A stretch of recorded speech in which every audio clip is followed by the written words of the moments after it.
Vamos lá. Boa noite ao pessoal do 10º período. Boa noite ao pessoal do 8º período do curso de Direito do Consumidor. Boa noite, professor Diego.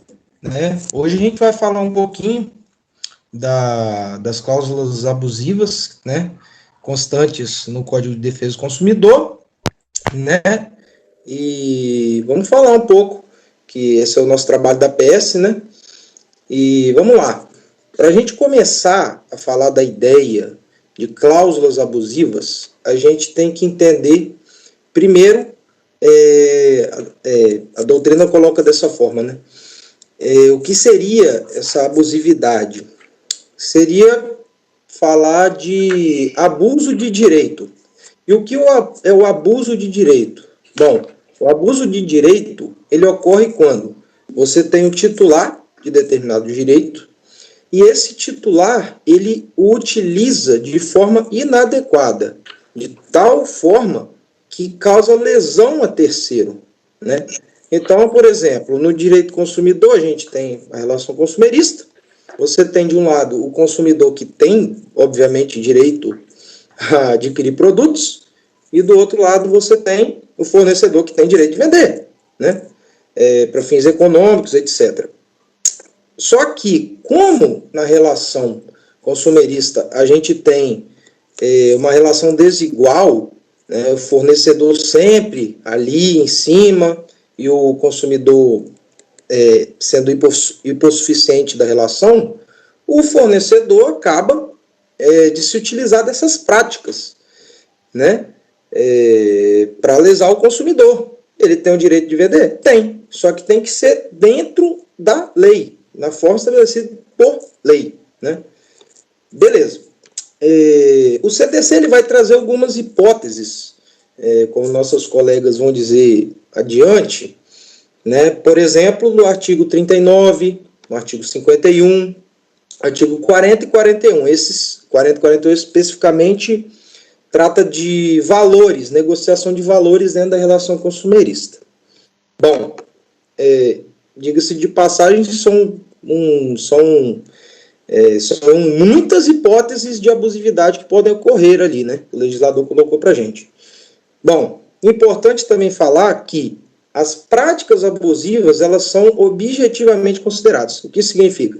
Significa dizer que, na prática, o fornecedor ele não precisa ter o ânimo malicioso de te prejudicar, de prejudicar o fornecedor. Ele não precisa estar com aquele ânimo de lesar ninguém.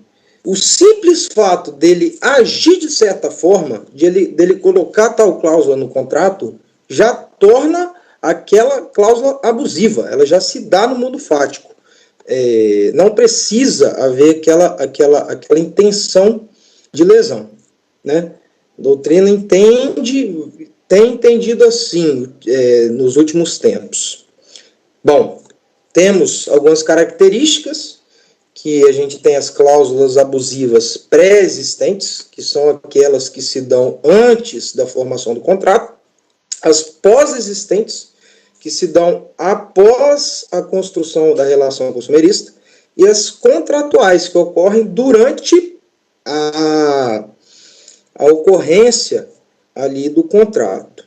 Bom, e para fazer um adendo que é muito importante, referente ao artigo 51 do Código de Defesa do Consumidor, que traz hipóteses de nulidade, né, que é um rol bastante grande também que temos ali.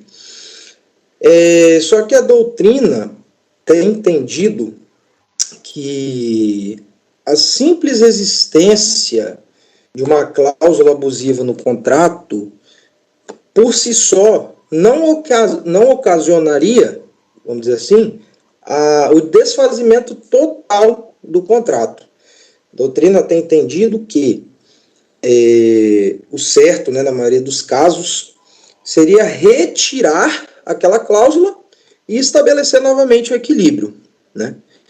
Isso chama-se o princípio da conservação dos contratos, onde você retira aquela cláusula extremamente abusiva e mantém o contrato do jeito que ele estava, com as cláusulas normais. A hipótese de extinção total do contrato, a doutrina entende que se daria quando existisse uma situação de extrema desproporcionalidade entre o consumidor e o fornecedor. Nesses casos, a doutrina tem entendido que é caso de invalidar totalmente o contrato.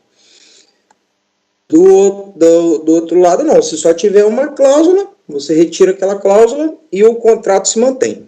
Bom, agora em seguida, teremos nossos colegas aí falando um pouquinho desses artigos, falando algumas hipóteses, alguns exemplos, e em seguida eu estarei falando do caso prático que a gente criou para o outro grupo poder resolver. Podem falar aí. Boa noite, professor Diego. Boa noite, colegas. Então, como o colega explanou, né, o CDC, ele determina algumas práticas abusivas e ele criou no seu artigo 39, dando sequência aí também no artigo 40 e 41, que quais seriam essas práticas consideradas abusivas pelo CDC, né, taxando aí um rol de possíveis condutas que os fornecedores podem estar efetuando que incidiria em abuso dessa prática de venda de produtos ou serviços, né?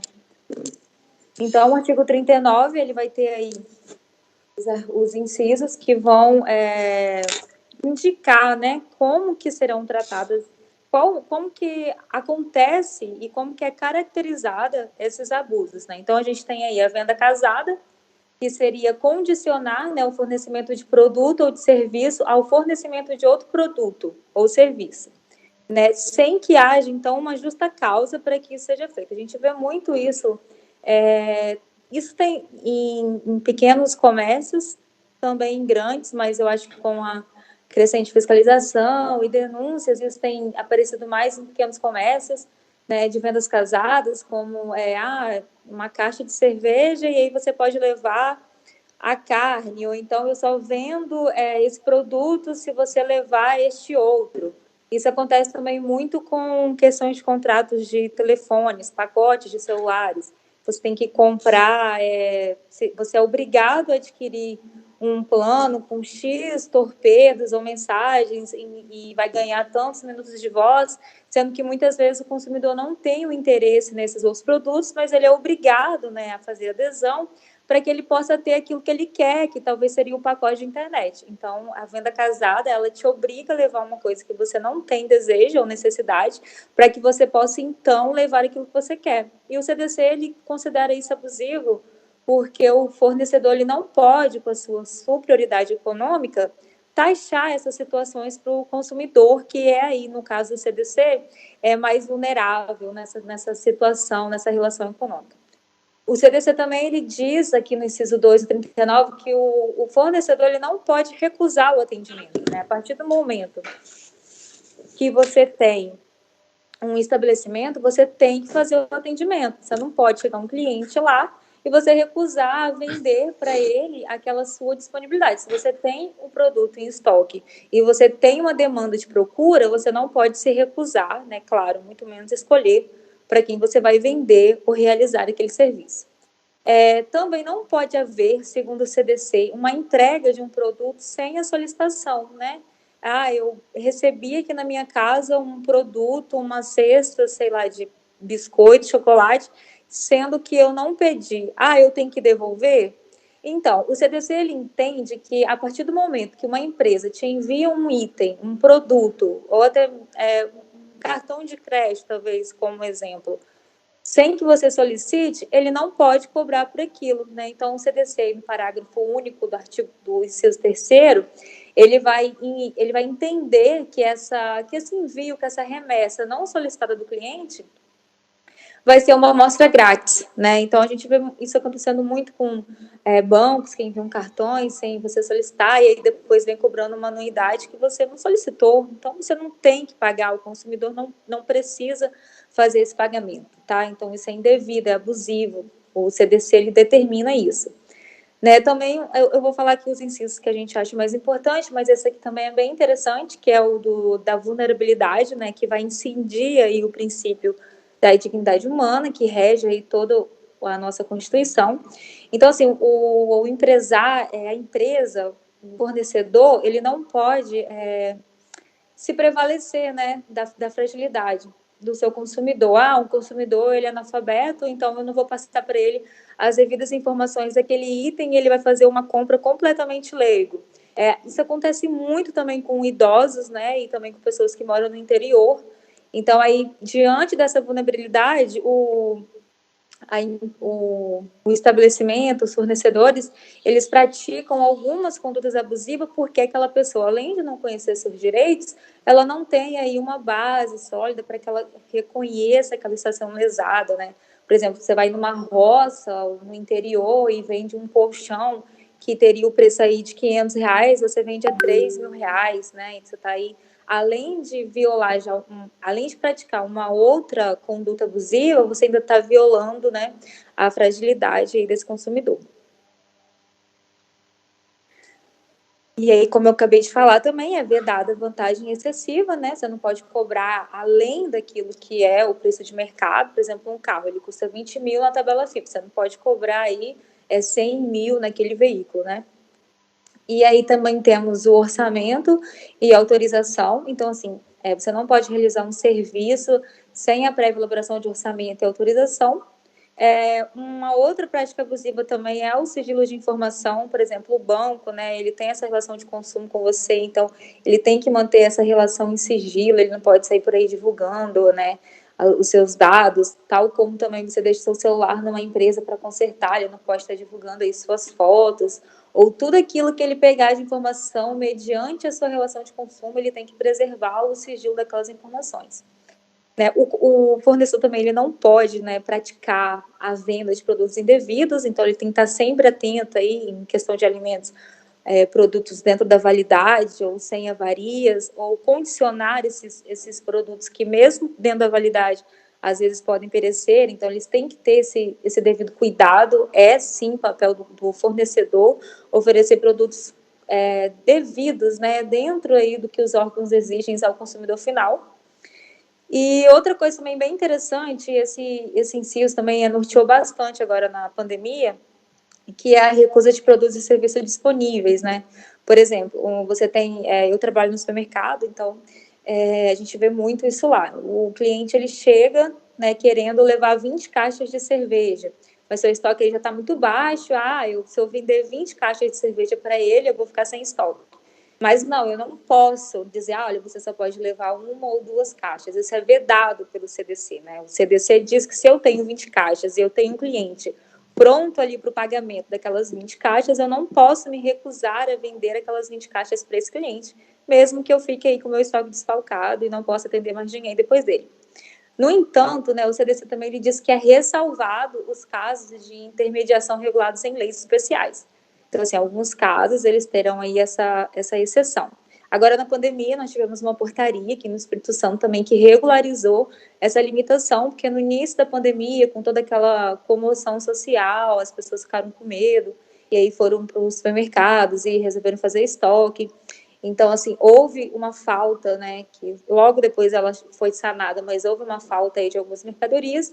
Então, dessas mercadorias, com a devida justa causa sempre, né, e também com essa portaria que foi autorizada, foi possível alguns estabelecimentos limitarem, né. Então, a gente teve exemplo aí aqui no estado do óleo de soja, que teve quantidade limitada, do arroz, né, que foram produtos que realmente começaram a faltar devido à logística e produção da indústria. Então, aí foi autorizado essa limitação, né, de quantidade de venda, mas, de regra, o CDC não permite. Também, também não é permitido a elevação de preço, né, sem justa causa. Ele não, no supermercado, um leite custa R$ 15, o leite ninho. Aí eu vou lá no outro, custa R$ 40. Então, essa elevação de preço ela tem que ter uma justa causa, né? Então, assim, tem que serem observadas essas condutas abusivas pelos fornecedores para que eles não estejam aí onerando também, né, e sofrendo sanções. Então, o reajuste tem que ser dentro do previsto legal, né? Tem que aplicar a fórmula ou índice também de reajuste legal. E também os estabelecimentos eles têm que respeitar a limitação de acesso que é determinada pelos órgãos, né? Então, a gente tem aí no inciso que não pode o estabelecimento permitir o ingresso em estabelecimentos comerciais ou de serviços de um número maior do que os consumidores, que é o fixado pela autoridade administrativa. Então, assim, a gente viu muito isso agora na pandemia, né, que a administração pública, ela determinou quantos consumidores seriam aceitos em determinados locais, né, em supermercados, farmácias, padarias. Então, assim, isso foi em 2017, que foi incluído pela Lei 13.425, mas aí, tá vendo, agora na pandemia ela foi muito usada, né? Claro, a lei não foi feita pensando nisso, mas foi utilizada aqui agora, então, assim, deixando claro que os fornecedores têm que seguir. E também, assim, por exemplo, tem um buffet, por exemplo, em Santa Joana, comporta 300 pessoas, eles não podem permitir, então, aí um evento com 600 pessoas, por quê? Porque a capacidade deles não foi feita para isso. Então, a gente passou aí rapidamente, né, pelo rol do artigo 39, e aí agora a gente tem o artigo 40 também, que ele vai falar novamente sobre o orçamento e autorização. E o artigo 40, ele basicamente fala que você não pode realizar um serviço sem antes ter passado ao cliente, né, ao consumidor, um orçamento e sem antes que ele tenha anuído aquele orçamento, que ele tenha autorizado aquele orçamento. Então, né, o fornecedor, ele se vincula pelo orçamento, uma vez que o cliente, né, que o consumidor autorizou a realização daquela mão de obra, daquele serviço. Então, no orçamento, ele tem que estar discriminado tudo que vai ser gasto na obra, no serviço, né, tanto de material, tanto de mão de obra, e tem que prever também eventualidades, tá? Tem que fazer um cálculo legal disso. Por quê? Porque uma vez que o fornecedor passou aquele valor naquele orçamento e o cliente autorizou dentro daquele orçamento, ele está vinculado àquele valor. Ele não pode chegar ao final da obra, ao final de uma construção, por exemplo, e falar que o valor combinado de 100 mil agora é 200 mil. Né? E se ele o fizer, o cliente, o consumidor, ele não é obrigado a pagar. Né? Ele não responde, então, por qualquer ônus ou acréscimos decorrentes dessa contratação que teve aí uma onerosidade maior do que a prevista por ele. Então, né, a não ser também, claro, que existe uma cláusula aí que prevê que possa haver essa questão. Mas se não houver essa cláusula específica, né, permitindo essa negociação entre as partes, o que temos de regra é que o orçamento passado ele vai vincular. E aí, por último, nós temos o artigo 41, que vai falar sobre o regime de controle de preço, né? A gente sabe que o Brasil, ele tem como fundamento o livre comércio, né? A gente trabalha aí com uma economia capitalista de livre iniciativa e livre comércio, no entanto, em caráter social, né, é permitido sim ao Estado, ao Brasil, que ele intervenha aí na tabela de preço de alguns produtos. Um desses produtos aí, como exemplo, são os medicamentos. Então, o fornecedor de medicamentos que não obedeça, né, esse controle de tabelamento de preço, né, ele vai ter que ressarcir, né, ele vai ter que fazer uma restituição da quantia recebida em acesso para o consumidor final. Tá? Então, esses são, assim, em suma, né, bem resumidamente, as práticas abusivas que a gente encontra aí na CDC. E agora, na sequência, o meu colega vai falar o nosso problema caso, né, que a gente vai explanar agora. Opa, muito obrigado pela explanação. Vamos lá. Nosso caso é o seguinte. Ricardo, de 60... lembrando que aí depois a gente vai disponibilizar esse caso para os outros alunos, tá? Ricardo, 65 anos de idade, aposentado por invalidez em decorrência de osteofitose, popularmente conhecida como bico de papagaio. Sofre com fortes dores na região das costas e pescoço, o que limita determinados movimentos e, consequentemente, sua mobilidade. Ante as dores extremas, Ricardo foi a uma clínica ortopédica de sua idade, a fim de buscar alívio e tratamento para suas dores. Chegando ao local, Ricardo foi abordado por uma senhora, que lhe entregou um folheto contendo as seguintes informações. Acabe com suas dores em apenas 10 dias. Compre o kit sem dores por apenas R$ 399,90. Interessado em acabar com suas dores, o consumidor resolveu adquirir o kit sem dores, sem consultar ao médico ortopedista. O mesmo continha 5 pacotes com ervas curativas, uma caixa com 20 comprimidos sem bula e um livreto com instruções. Ato contínuo, Ricardo foi para casa e iniciou o tratamento com kit. Passados os 10 dias, o mesmo não teve suas dores sanadas. Pelo contrário, teve reações alérgicas de uma das substâncias do medicamento. Diante da problemática, Ricardo ligou para o Reclame Aqui, da referida empresa, porém não obteve êxito em solucionar a lide. Pelo contrário, teve outro kit sem dores enviado para sua residência, sem ter solicitado o mesmo, o que lhe foi cobrado. Com base no caso narrado, aponte as possíveis soluções jurídicas para Ricardo, pontuando se houve ou não práticas abusivas em face do consumidor. Em caso positivo, cite-as. Bom, esse foi o nosso caso. Espero que tenham gostado do trabalho. Uma boa noite. Boa noite, obrigada.